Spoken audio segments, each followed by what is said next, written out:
Welcome to Casa de Cocopelli. We're up here on Miramonte Ridge. My wife and I, Karen, and we've owned this property for 5 years. And it's really been a love of our life. We have put thousands of hours of our own time in to make this a very special place. And of course, along with that, we put in several $100,000 of all the usual pool and new roof and appliances. But beneath all that, we've always think of our house as a palette, as a place to live inside of our art, not just to look at art. We're both artists and artisans, and so we've applied those skills here to our house. My wife in particular is a great gardener, and so when you come into the house, you're going to come into our courtyard. We call it our whimsical courtyard. We have 30 different varieties of succulents and lots of garden art, and it's just a very fun, whimsical place.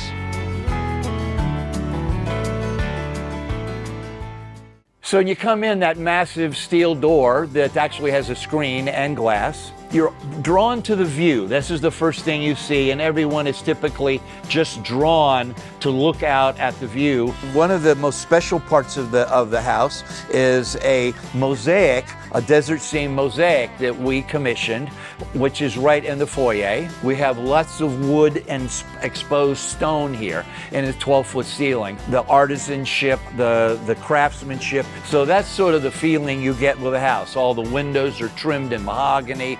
There's mahogany crown molding. I call it cowboy crown. That's this whole feel, this arts and crafts feel of this room. Once you get past the mahogany, you then start looking at these shelves, the fireplace, the stone fireplace, and we put those shelves in to exhibit our art. But we hope the new owners have their own collection. They might have mementos, they might have figurines, they might have family photos, and we hope that they put those on the shelves, because then as you sit here, what we used to do would be sit here and look at our art and really enjoy that. So then when you get into the kitchen, you've got your normal brand new induction cooktop and convection oven, refrigerator wrapped in these vinyl wrapping with some old funny posters that keep the fingerprints off your stainless steel.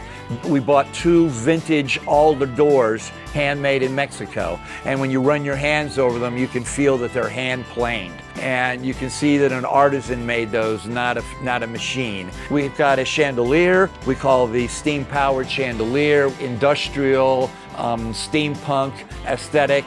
And then we have custom pendants that we commissioned from a glassblower, a woman glassblower in New Mexico. So one of the very unique parts of the house is we have a art installation, as I call it. I'm very much into vintage furniture, the feeling of vintage posters.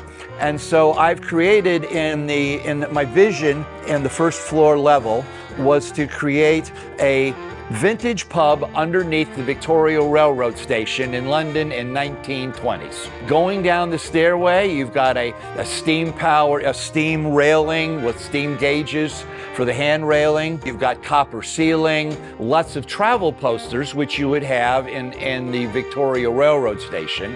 And then you get down to the pub. I call it the old cog. It's very obvious when you get in there. There's these huge gears and chains, copper top bar. You've got a 1930s telephone. You've got the wet bar was an 1890s walnut washstand that we put a copper sink in for a wet bar. We pretend like we're in 1920s. We play old music, and it's just a fun place. You just feel like you've gone back in time.